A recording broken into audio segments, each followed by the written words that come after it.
할렐루야. 이제 다음 주가 종료주일이고 그 다음 주 셋째 주가 부활주일입니다. 그러면 예수님의 이제 예루살렘 입성의 길부터 다음 주는 이제 감난산 겟세마네 기도와 십자가하고 부활주일로 이렇게 해서 연결시켜서 예루살렘을 쭉 좀 살펴보겠습니다. 자, 예루살렘에 입성하신 예수님, 그렇죠. 예수님이 뭘 타고 가셨어요? 나귀, 그것도 새끼 나귀를 타고 입성하셨습니다. 예루살렘에 가보면은 바로 벳바게라는 동네가 있어요. 오늘 나오죠. 벳바게. 굉장히 중요한 의미가 있어요. 벳바게에는 마을 뜻이 무화과 마을이라는 뜻입니다. 베이트파게에서 무화과가 많이 생산된 곳이 바로 벳바게라는 동네예요. 그래서 예수님이 나귀를 타고 입성하신 그 조형물이 벳바게 이제 기념교회 가면은 이렇게 크게 해놨어요.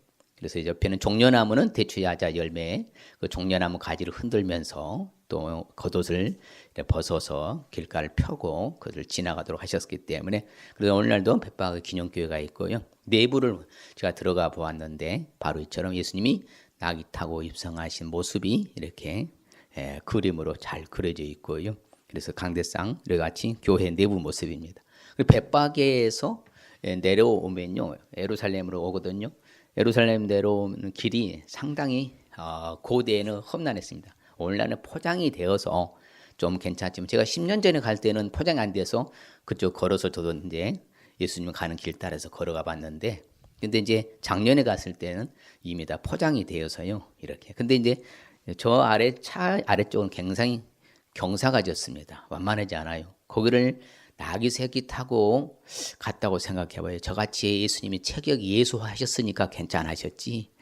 우리 저 뒤에 계시는 우리 박 집사님 정도 타셨으면 나귀 새끼가 아마 힘들었을 것 같아요. 어쨌든 그 나귀 새끼를 타고 이제 내려가는 길. 그래서 벳방에서 보면요, 이렇게 예루살렘 정경, 동서쪽이거든요. 쭉 보면은 이제 정경이 있고, 작년에 와서 찍은 겁니다. 이쪽은 동쪽, 벳방에서 바로 동쪽을 보면은 바로 이게 황금 도물불에 따라서 동쪽에 있는 정경이 되겠습니다. 자, 그러면 예수님이 이처럼 벳바게에서부터 출발하는 그 이유가 있어요. 이게 굉장히 중요합니다. 예수님은 철저히 퍼펙트적으로 항상요, 정확한 데이터와 절차를 따라서 예수님이 움직이시지 그냥 어쩌다 보니까 벳바게 그거 아닙니다. 우리나라 서울의 제일로 동쪽이 어디예요? 동쪽이 무슨 동이라고 그래? 강동구라기. 강동구.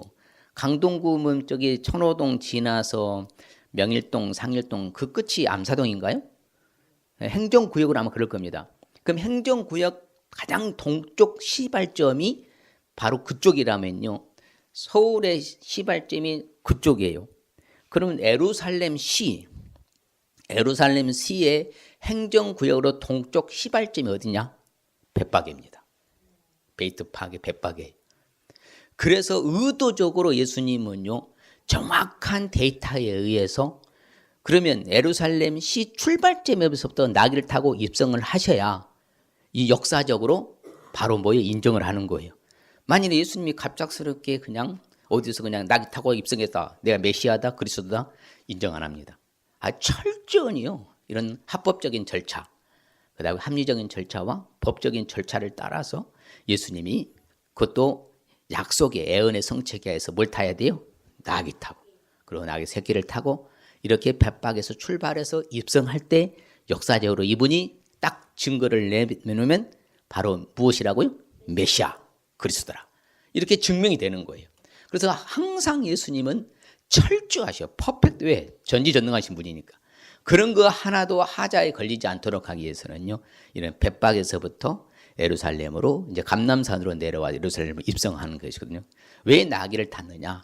나귀는 겸손과 순종의 상징입니다. 히브리인들은 항상요, 하나님 만드는 동물들의 그 상징성을 다 갖고 있어요. 그래서 나귀 하면 항상 우리는 떠올릴 때 뭘 떠올리면 된다고요? 겸손과 순종. 겸손은 가난한 고난 천한 것처럼 자기를 낮춘다 뜻이잖아요. 이미 그러면 바벨론 포로 시대 그 전부터요, 이미 성경은 예언되어 있어요.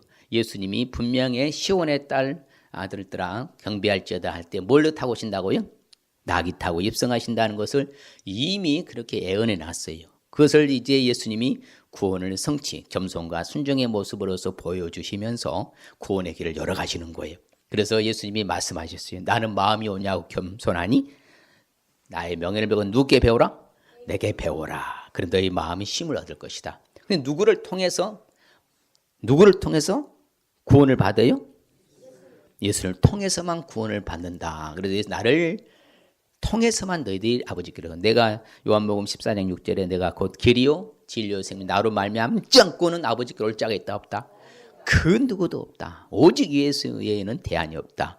그래서 예수님이 바로 이렇게 예루살렘 입성하신 그 절차 자체가 구약 예언을 성취하신 것이고 겸손과 순종의 모습을 보여주면서 또한 구원의 바로 길을 열어주신 그런 사건을 보여주시기 위한 것이에요. 그래서 예루살렘 입성하신 예수님을 우리는 왜 알아야 하는가 하면은 바로 왜 그런다고요? 예수님은 모든 바로 행정적 법적 절차를 따라 자신의 목적을 성취하셨기 때문에 그런 거예요. 자신의 목적은 다른 거 아니잖아요. 그렇죠? 나귀와 나귀 새끼를 타고 예수님이 바로 입성을 하셔야 돼요. 주가 쓰시겠다 하면 내줄 것이다. 그러니까 이 바로 주인도 순종하고 나귀도 순종하고 모든 게 순종의 반열로 가요. 쭉 그렇게 흘러가요. 그래서 예수님께서 명하시는 나귀 새끼를 끌고 와서 나귀를 타시고 입성을 하시는 거예요. 그런데 궁극적인 목적은 뭐예요? 바로 예수님이 이렇게 말씀하십니다. 내가 의인을 부르러 온 것이 아니요 누구를 불러 회개시키러? 죄인을 불러 회개시키러 왔노라. 그러니까 예수님께서는 이렇게 예루살렘 입성하셔서 결국은 왜 입성을 하셔야 돼요? 죽으셔야 되잖아요. 십자가에 못 박혀서. 왜? 그래야만 구원을 이루기 때문에. 바로 이처럼 죄인을 불러 회개시키는 것이 예수님의 목적이잖아요. 그러면 예수님은 모든 행정적 법적 절차를 따라서 이미 목적을 달성하셨기 때문에 우리는 예루살렘 입성하신 예수님 잘 알아야 돼요. 반면에 예루살렘 입성하신 예수님을 알지 않으면 아이고 뭐 예수님은 어떻게든지 예루살렘 갔으면 가고 그러면 되는 거지 굳이 뭐 그게 중요합니까? 아닙니다. 이때 예수를 잘 몰랐던 사람들은요 어떤 일이 벌어졌습니까? 나중에 바로 예수님이 십자가에 못 박으라고 해요. 그렇죠? 모두가 더욱 소리 질러서 십자가에 못 박아야 할나이다 하고 이렇게 다들 외쳤어요. 바로 그런 일이 일어나는 거예요. 예수를 모르는 사람들 때문에 오늘날 우리 기독교가요 욕먹는 거예요. 왜? 지도자들로부터요 정말 제대로 예수를 가르쳤더라면요 성도들도 바르게 살고 좀 더 아름답게 살았을 텐데 다 저는 그래요. 우리 목회자 탓이다. 우리 목회자들 때문에 이렇게 타락한 거예요. 기독교가. 목회자들만 바로 섰으면요 타락하지 않습니다. 그래서 저는 항상 목회자 탓합니다. 누구 탓할 필요가 없어요. 우리가 제대로 가르치고 똑바로 살고 정신 차려로 가르쳤다면은 이렇게까지 망가지지 않잖아요. 지도자들로부터 이게 심각한 거. 원래 이런 현상이 일어나고 있는 거예요. 오히려 예수 십자가를 못 박아야 됐다고요. 기독교를 더 이렇게 내리고 기독교를 깔아 뭉개버리고 이게 무시무시한 일을 벌이고 있는데도 오늘날 이게요 아무 소리 안 해요. 그러니 안타까운 거예요. 우리도 똑같이 이렇게 하는 거지. 잘못된 판단을 내려요. 그렇지. 예수님 잘못된 판단을 내려서 반드시 옳지 않은 일에 가담하게 되어 있습니다. 그게 오늘날 현주 선거예요. 그러니까 우리는 예수님을 제대로 알면 옳은 판단해서 옳은 결정을 해서 참여할 줄 믿습니다. 그게 중요한 거예요. 항상 옳지 않은 일에는 가담하면 된다 안 된다? 어떤 데서 가담하면 안 됩니다. 옳은 일이라면 앞장서서 가담이 될 줄 믿습니다. 그러면 구체적으로 예루살렘에 입성하신 예수님을 알기 위해서는 어떻게 하면 될까요? 다른 거 아닙니다. 말씀드린 대로 구약의 모든 예언 성취하신 것을 아시길 바랍니다. 바로 그 일로 오신 거예요. 뭐하러 오셨어요? 구약의 예언 성취하시기 위해서. 그렇지요. 구약 성경을 한마디로 요약하면 뭐라고 말한다고요? 오실 예수님. 신약 성경은 오신 예수님, 다시 오실 예수님. 그런 성경의 이야기가 누구 이야기예요? 예수님 이야기예요. 근데 오늘 예수가 없어. 예수가 약화되고 있는 거예요. 그러니까 2단, 3단 사이비 교주들이 득세하는 거예요. 예수가 약화되면 2단, 3단 사이비 교주가 득세하는 거예요. 그러니까 예수가 성경의 메시아 주인공인데 예수가 없어. 무슨 의미가 있냐고요. 그 기독교가.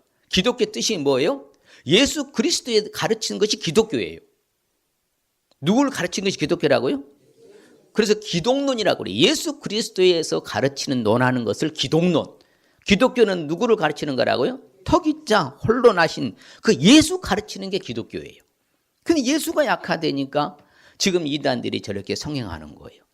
그래서 예수님은 구약의 모든 예언을 성취하신 것인 줄 믿습니다. 예수님은 그래서 어디에서부터 출발해야 된다고요? 벳박에서부터. 아주 중요한 겁니다. 행정적으로 시발점인 벳박에서 출발해야 하자가 없는 거예요. 그래서 구약의 예언에 성취하기 위해서 배박에서부터 출발합니다. 선지자를 통하여서 오늘 말씀 보니까 하신 말씀을 다 뭐 하려고요? 이루려고. 그렇게 해서 배박에서부터 그것도 원래는요, 왕은요, 뭘 타고 입성해야 돼요? 마차 타고 입성하는 겁니다. 그러나 예수님은 그렇게 아니에요. 말은요, 힘에 대한 상징이거든요. 네, 전쟁에 대한 상징이잖아요. 근데 예수님은 전쟁하러 오신 거 아니라 했잖아요. 뭐예요? 죄인을 불러서 회개시키러 왔다. 그래서 평화의 왕이시고 평강의 왕이시기 때문에 겸손하게 나귀 새끼를 타고 오신 것을 그 예언의 성취 말씀을 뭐 하려고요? 이루려고. 그래서 성경은 계속 말합니다. 내가 선지자 이사야를 통해 하신 말씀을 뭐하러 하심이라? 이루려 하심이라. 예수님은 꼭 이 말을 언급하셔요. 내가 구약의 그 선지자들의 말한 모든 말씀 나를 뭐 하려고 한다? 이루려 한다. 바로 그거예요. 누구만이 이 일을 하셨다고요? 예수님만이 하신 거예요. 누가 이 일을 했어요? 아무도 한 거 없어요. 앞으로도 그럴 사람 없습니다. 그래서 선지자 이사야를 통해 하신 말씀을 그렇죠? 연약한 것을 친담당하시고 병을 짊어진 십자가에서 그 다 짊어지시고 해결하시고 가셨잖아요. 모든 것을 다 이루시기 위해서. 구약의 선지자의 글을 뭐 하려고요? 이루게 하기 위해서. 한번 읽어볼까요? 이 모든 일이 된 것은 주께서 선지자로 하신 말씀을 이루려 하심이니 이르시네. 그러면서요, 바로 예수를 알아. 이는 자기 백성을 저희 죄에서 구원할 자이심이라. 딱 이렇게 나오는 거예요. 그분이 오신다. 메시아 그리스도가. 진실로 이 세대가 지나가기 전에 모든 일이 다 뭐 할 것이다? 이루어질 것이다. 바로 주님이 다 이루신 줄 믿습니다. 주님께서 다 이루셨어요. 누가 이루셨다고요? 주님께서 다 이루셔서 주께서 땅 위에서 그 말씀을 이루고 속히 시행하리라 하셨느니라. 다 이루신 줄 믿습니다. 남은 거 하나 남았습니다. 뭐예요? 종말의 때와 재림, 심판만 남은 거예요. 그것만 지금 진행 중에 있습니다. 앞으로 주님 오시면 끝나는 거예요. 그게 바로 주님이 하실 일 남아있는 거예요. 그것이 마지막, 그래서 다시 오실 예수님만 남아있는 겁니다. 그래서 선지자의 결과 시편에 나를 가르쳐 기록된 모든 것이 이루어져야 할 것이다. 예수님이 하신 말씀이. 그럼 누가 다 이루신다고요? 예수님이 이루신다. 그렇죠. 그래서 예수님이 그 일을 위해서 예루살렘 입성하시는 거예요. 구약 예언을 성취하시기 위해서. 예루살렘 입성 안 하시면요, 이게 안 맞는 거예요. 모든 절차가 하자가 일어나요. 그럼 역사적으로 메시아로 인정 안 되는 거예요. 그래서 예수님은 모든 절차에 합법적으로 이루시고 예언을 이루신 거예요. 그래서 성경이 말합니다. 성경에서 영생을 얻는 줄 생각하고 성경을 열심히 상고해 연구한 거니와 이 성경이 그 누구에 대해서 증언한 것이라고요? 나야, 예수에 대해서. 성경 전체가 누구 이야기라고요? 예수님 이야기, 예수님 스토리입니다. 예수님에 대해서 기록된 게 성경이에요. 그 성경 그러면 많이 봐야 돼요, 안 봐야 돼요? 많이 봐야 돼요. 많이 들어야 되고요. 정말 성경을 많이 보셔야 됩니다. 우리 지금 오늘 전도사님은 삼독했다고 오늘 갖고 제출했어요, 벌써. 예. 여러분들 저 나이 드신 70이 되신 전도사님 삼독했는데 우리 젊은 우리 또 아들은 지금 뭐 모세오경에서 지금 헤매고 있어서 그래서 작년부터 지금까지 본 거지. 이러면 안 된다고 제가 혼쭐을 냈어요. 그러면 안 된다. 예. 성경이 누구 이야기니까? 예수님 이야기니까. 정말 여러분들이 성경을 많이 보셔야 됩니다. 예. 그래야만이 그분에 대해 잘 알아요. 할렐루야. 그렇잖아요. 예수님 자신이 증언하시잖아요.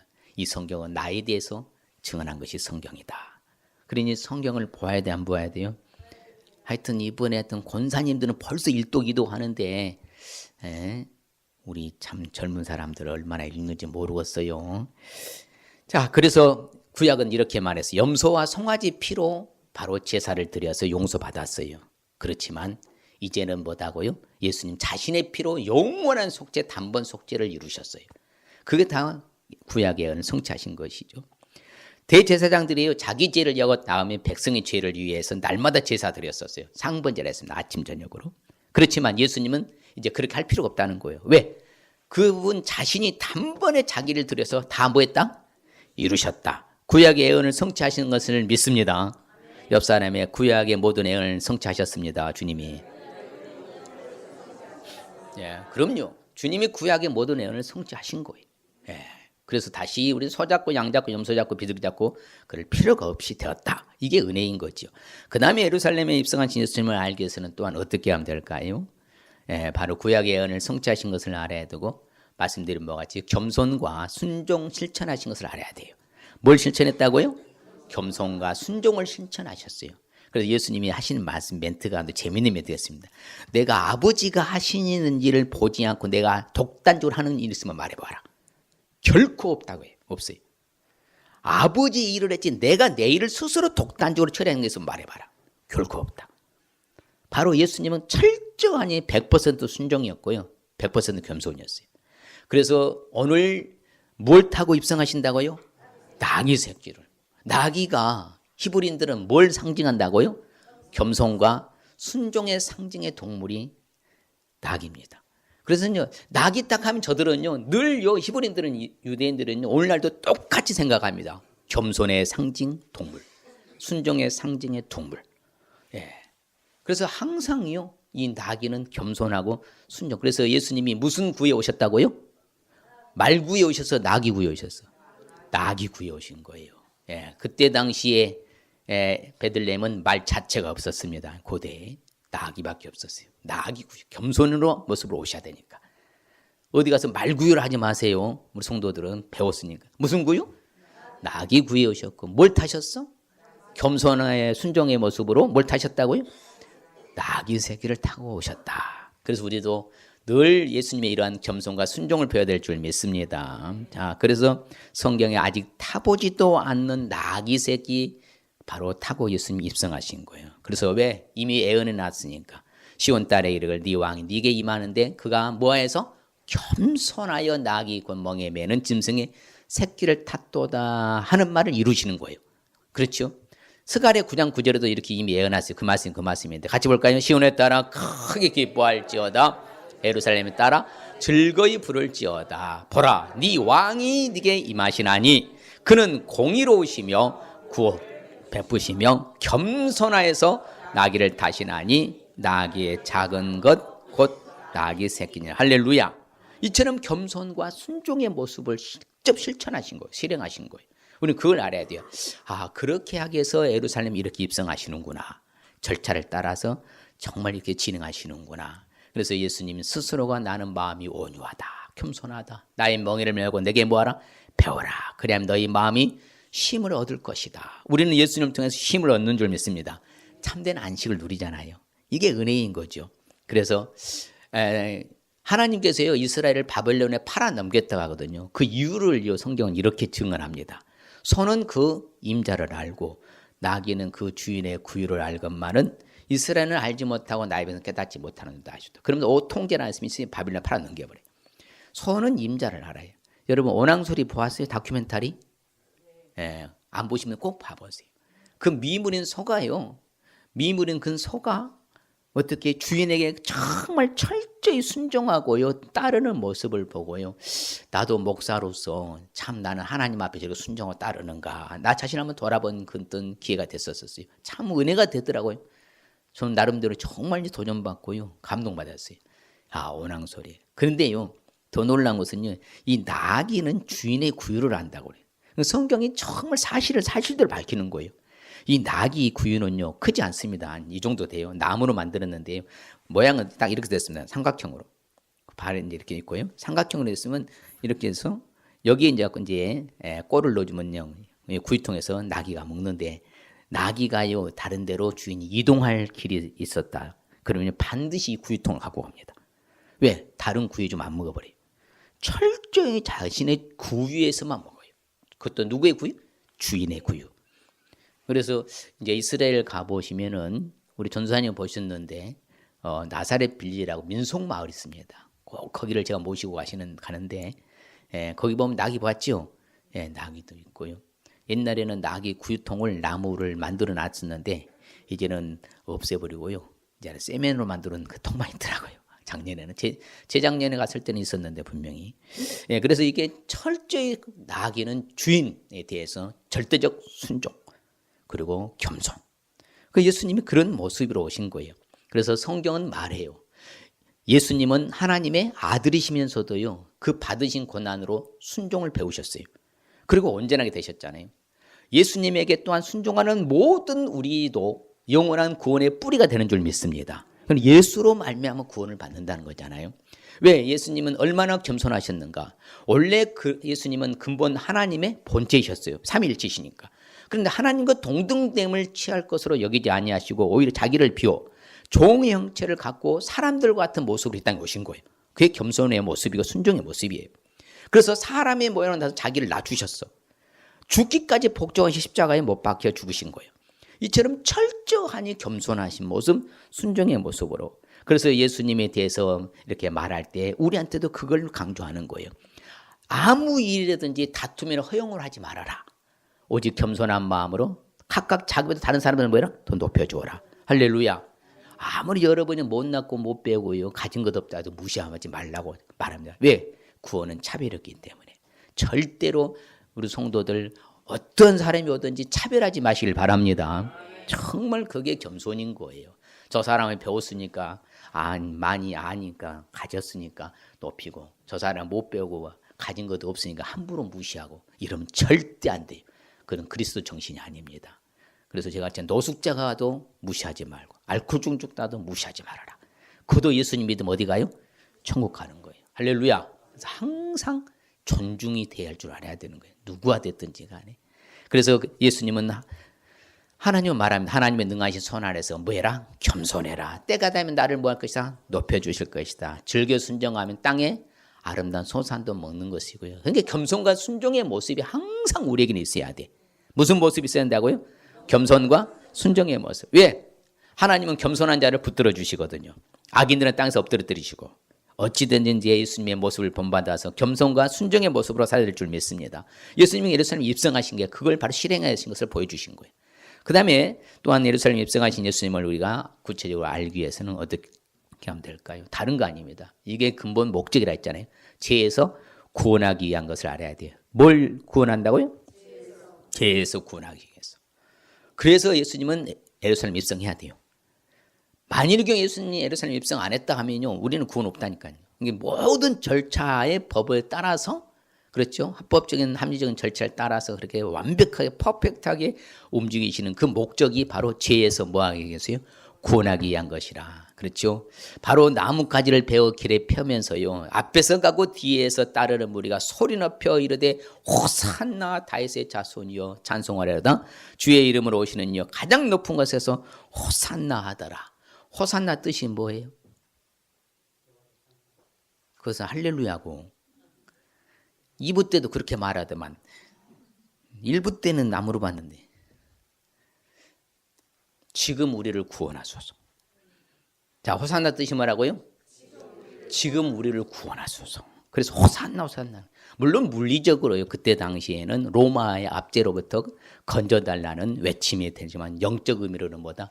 진짜 우리를 죄악에서 우리를 건져달라, 구원해달라. 그래서 호산나 호산나, 호세이나 호세이나 그러거든요, 히브리 말로. 그래서 지금 우리를 모아소서, 구원하소서. 구원은 누구께 있다고? 예수님께 있다. 누굴 통해서 구원받는다고? 예수를 통해서 받는다고. 그렇죠? 그래서 예루살렘에 들어가니 온 성이 소동한 거예요. 왜 그래요? 난리 난 거예요. 왜 그랬을까요? 왜 호산나를 외치니까요. 지금 뭐 해달라고 하니까 우리를 구원해달라, 구원해달라. 깜짝 놀라는 거예요. 그럼 도대체 이 사람이 누구냐 이 말이에요. 그러니까 바로 뭐라고 그래요? 그렇게 구약 선지자들이 외쳤던 그 바로 선지자 누구? 예수라 하는 거예요. 예수 뜻이 뭐였어요? 자기 백성을 그들의 죄에서 뭐 할 자이다? 구원할 자이심이라. 바로 구원자는 누구밖에 없다고요? 누구밖에 없어요? 이런 뜻 자체가 바로 구원자라 했잖아요, 예수가요. 메시아 그리스도는 무엇이고요?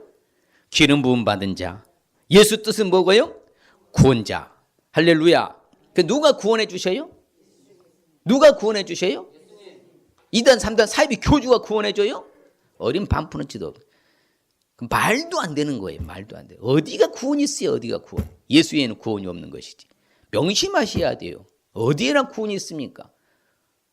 피눈물 날 일이에요. 뭐 어디에나 구원이 있기 같은. 정말 저는 가만 안 있습니다. 예, 세상 죄를 지고 간 누구예요? 하나님 어린 양이 누구예요? 예수 그리스도예요. 할렐루야. 예수님은 잃어버린 자를 찾아서 뭐 하려고요? 구원하려 하시면 누가 구원해 주셔요? 예수님이 구원해 주신다 이 말이에요. 왜? 하나님이 아들을 세상에 보내신 그 이유가 뭐냐? 세상을 심판하러 보시는 것이 아니라 예수님으로 말미암아 세상이 뭘 받게 하려고? 구원받게 하려고 보냈다가 하잖아요. 구원받게 하려고. 그런데 어디에나 구원이 있어요. 여러분 목에 칼이 들어와야 돼요. 지킬 건 지켜야 돼요. 그게요 순교자 정신이고요. 그게 사명을 다하는 거예요. 타협할 게 타협해야지요. 아무거나 그냥 같이 좋다고 휩쓸려 가면요. 바로 죽어가는 물고기가 떠내는 것처럼 떠내려가는 거예요. 살아있는 물고기를 역류해서 차고 올라가는 것이고. 예수 외에는 구원이 있다 없다? 없습니다. 그래서 예수 그리스도 안에 있는 생명의 성령의 법이 죄와 사명에서 우리를 뭐 했다? 해방시켜 주셨다가 아니라 자유. 요한복음 8장 32절에 진리라 진리이신 예수가 너희를 먹게 하리라 자유케 하리라. 예. 그래서 예수가 나를 해방시켜 주신 거예요. 그래서 성경은 말을 합니다. 이미 이렇게 시작 같이 한번 읽어봐요.